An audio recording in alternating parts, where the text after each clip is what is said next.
Hello learners, আজকে আমরা 9 ক্রমের ম্যাজিক বর্গ নিয়ে আলোচনা করব। ম্যাজিক বর্গ কি করে লিখতে হয় সেটা দেখব।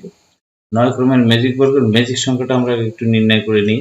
আমরা জানি ম্যাজিক সংখ্যার সূত্র হচ্ছে n into n square plus 1/2 সমান সমান n হচ্ছে কত, এখানে 9, n স্কোয়ার হচ্ছে 9 স্কোয়ার প্লাস 1/2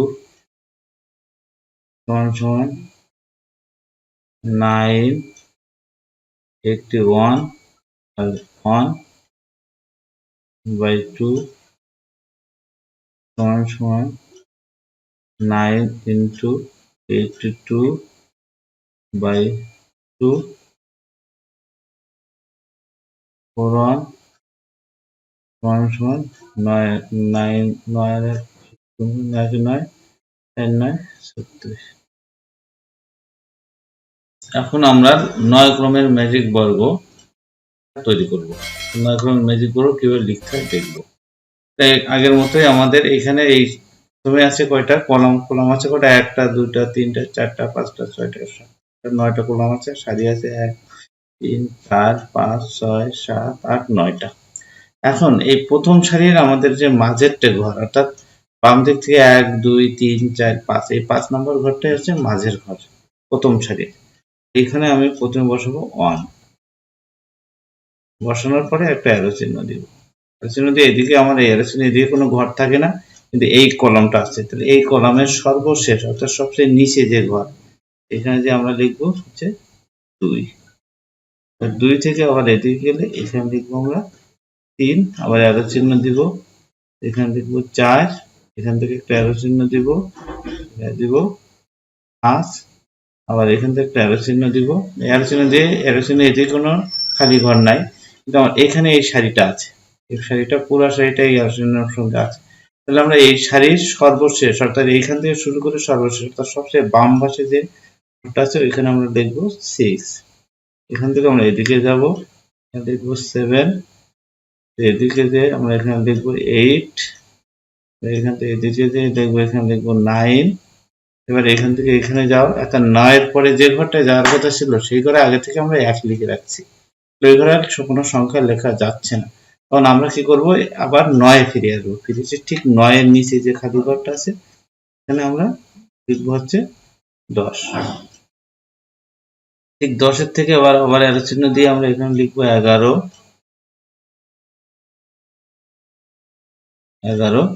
11 থেকে আমরা আবার অ্যারো চিহ্ন দিয়ে এখানে যাব কত, লিখবো 12। 12 থেকে আবার এখানে অ্যারো চিহ্ন, এদিকে কোনো খালি ঘর নেই, কিন্তু এইখানে আমার এই কলামটা আছে, এই কলামের সর্বোচ্চ নিচে সবচেয়ে নিচে যে খালি ঘরটা আছে এখানে আমরা দিব 13। আর এখান থেকে আমরা এদিকে যাব, এদিকে গেলে এখান থেকে 13 পরে 13 থেকে এখান দেবো আমরা 14, এখান থেকে দিলে কত দেবো 15। এবার এখান থেকে আমরা এদিকে যাব, এদিকে এই আর এদিকে কোনো খালি ঘর নেই, কিন্তু এই যে সারিটা আছে এই সারির সঙ্গে সারির মাথায় এই সারিটা আছে, এই সারির সর্বশেষ এইখান থেকে শুরু করে সর্বশেষ অর্থাৎ সবচেয়ে বাম পাশে যে ঘরটা আছে এখানে আমরা দিব 16। এখান থেকে আবার এদিকে যাব, এটাতে লিখবো আমরা 17। এদিকে যে আমরা এটাতে লিখবো 18। এবার এখান থেকে এদিকে যাব, এখানে যে ঠিক 18 পরে আমার যে ঘরটায় যা সংখ্যা 19 বসানোর কথা ছিল সে ঘরে আগে থেকে আমার 10 বসানো আছে, এখন আমি কোনো সংখ্যা বসাতে পারছি না। আমি ঠিক আবার 18 ফিরে আসবো, এসে এবার এখানে আমি কি করব 19 বসাবো 18 ঠিক নিচের ঘরটায়, বসে ঠিক আবার ওইভাবে অ্যারো চিহ্ন দিব, এখানে 20 বসাবো, এখান থেকে অ্যারো চিহ্ন দিয়ে এখানে বসাবো 21, এখান থেকে অ্যারো চিহ্ন দিয়ে এখানে বসাবো 22, এখান থেকে অ্যারো চিহ্ন দিয়ে এখানে বসাবো 23।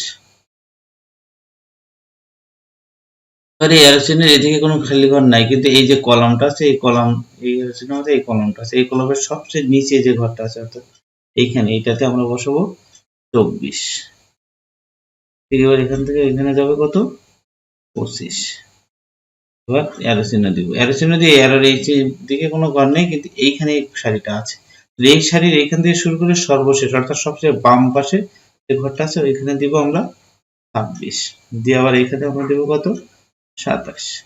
এবারও একই অবস্থা 27-এর পরে যে ঘরটা যাওয়ার কথা ছিল 19, এই ঘরটা 19, 27-এর পরে যেখানে 28 বসানোর কথা সেখানে আগে থেকে 19 বসানো আছে, তাহলে আমি কি করব আর 27-এ ফিরে আসবে, এটি ঠিক তার নিচে যে ঘরটা আছে ওইখানে আবার দেব 28, ওখান থেকে আবার এবার এরো চিহ্ন দেব 29, এরো চিহ্ন দিয়ে তারপরে কত হচ্ছে 30, আবার এরো চিহ্ন দিলে কত হয় 31, আবার এখান থেকে এরো চিহ্ন দিব তাহলে হচ্ছে 32, আবার এরো চিহ্ন দিব হচ্ছে কত 33, এই অ্যারো চিহ্ন চলে যায় এই ঘরে যায়, তাহলে এখানে বসাবো 34। এবার যদি অ্যারো চিহ্নটা দিই তাহলে এদিকে আমার কোনো ঘর নাই, এইখানে এই কলামটা আছে এবং এই কলামের সবচেয়ে নিচে যে ঘরটা আছে অর্থাৎ এইখানে আমরা বসাবো 30। ঠিক আবার এখানে একটা অ্যারো চিহ্ন দিলাম, যে এদিকে কোনো ঘর নেই কিন্তু এই সারিটা আছে এবং এই সারি সবচেয়ে বামে অর্থাৎ এখান থেকে শুরু করে সর্বশেষ অর্থাৎ বামে যেটা আছে এখানে আমি বসাবো কত 36। 36 বসানোর পর যে ঘরটা 37 বসানোর কথা ছিল সেখানে আমার আগে থেকে 28 বসানো আছে, তাহলে আমরা কি করবো আবার 36-এ ফিরে আসবো এবং 36 থেকে নিচের ঘরে এসে আমরা এখানে লিখবো কত 37। এবার 37 থেকে আমরা যাব এভাবে 38, 38 থেকে পরের হচ্ছে 39, তারপরেরটায় যাবে কত 40, তারপরেরটায় যাবে 41, তারপরেরটায় যাবে হচ্ছে 42, তারপরটায় যাবে 43, তারপরটায় যাবে 44, তারপরটায় যাবে কত 45। এবার আমি আবার এখানে যদি অ্যারো চিহ্ন দিই তাহলে এই অ্যারো চিহ্নতে আমার এদিকেও কোনো সারি বা কলম নাই, আবার এদিকেও কোনো আমার সারি বা কলম নাই, তাহলে এখন কি হবে মানে এরকম ক্ষেত্রে হলে আমি কি বলছিলাম যখন আমার যে ঘরে বসানোর কথা সেই ঘরে যদি না বসানো যায় অথবা আমি যদি কোনো খালি ঘর না পেয়ে থাকি তাহলে যেটা থেকে গেছিলাম 45 থেকে গেছিলাম 45-এর নিচে যে জায়গাটা আছে ওইখানে আমরা লিখে দিব 46 এবং এইখান থেকে আবার অ্যারো চিহ্ন দিয়ে এদিকে নাই কিন্তু এই যে সারিটা আছে এই সারির সর্বশেষ অর্থাৎ সবচেয়ে বামে যে ঘরটা আছে এখানে আমরা ফাঁকা ঘরটা আমরা বসাই দেব 47। 47 পর এখানে আবার অ্যারো চিহ্ন দিলে এদিকে নাই কিন্তু এই কলমটা আছে এবং এই কলমের সর্বনিচে অর্থাৎ সবচেয়ে নিচে যে ঘরটা আছে কলমের সেখানে আমরা বসাবো, এখানে আমরা বসাবো 48, আর এখান থেকে বসাবো 49, তারপরে বসাবো 50, তারপরে 51, তারপরে 52, তারপরে 53, 54, এবার এই ঘরে যাওয়ার কথা 55 কিন্তু সেখানে আগে থেকে 46 রয়ে গেছে, তাহলে আমি 54 নিচে এসে দিব 55 দিলে হবে কত 55, হবে কত 56, আবার ঠিক এইখানে এসে এবার এই যে আরো এদিকে কোনো ঘর পড়ে না কিন্তু এইখানে এই যে সারিটা আছে এই সারির সর্ববামে যে ঘরটা আছে এখানে দিব 57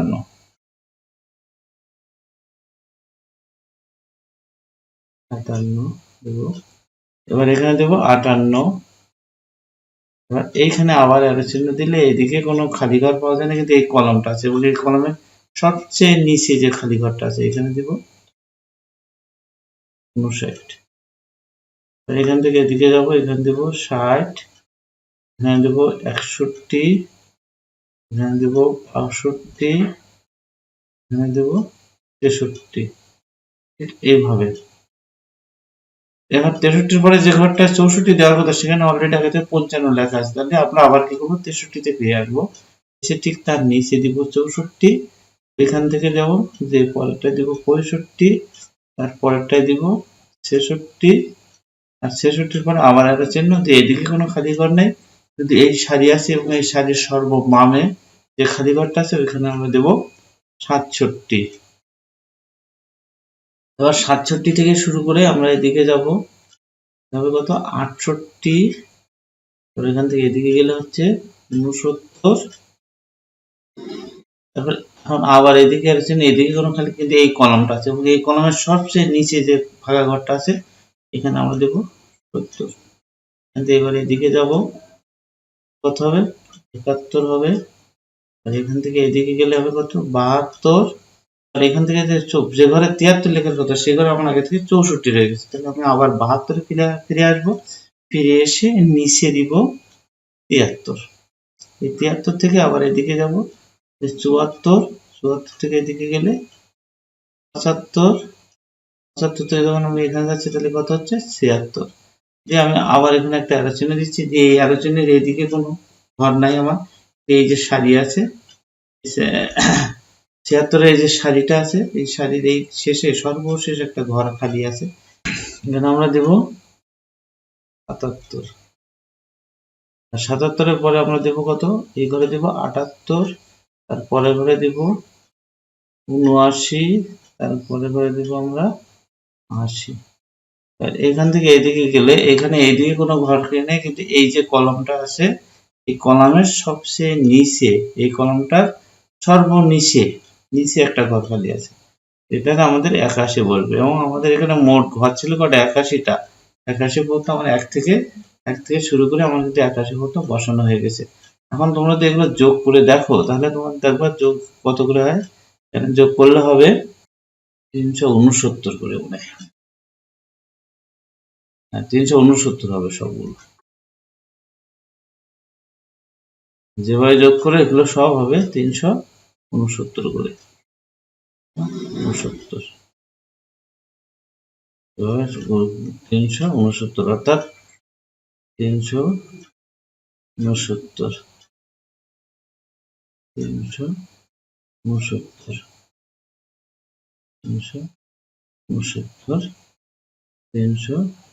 ৩৬৯। আর এই কোনাকুনি এই ৪৭, ৬৮, ৮, ২০, ৪১, ৬২, ৭৪, ১৪ এবং ৩৫ এটাও যদি আমরা যোগ করে লিখি এখানে অবশ্যই হবে কত ৩৬৯। আমরা এই কর্নারগুলো ৩৭, ৩৮, ৩৯, ৪০, ৪১, ৪২, ৪৩ এগুলো আমাদের হবে কত ৩৬৯। ঠিক আমরা এভাবেও যদি যোগ করি, যেমন এই ১, ১১, ২১, ২৫, ৪১, ৫১, ৬১ তাও আমাদের হবে ৩৬৯। এভাবে আমরা ৯ বর্গের ম্যাজিক বর্গ খুব সহজেই লিখতে পারবো।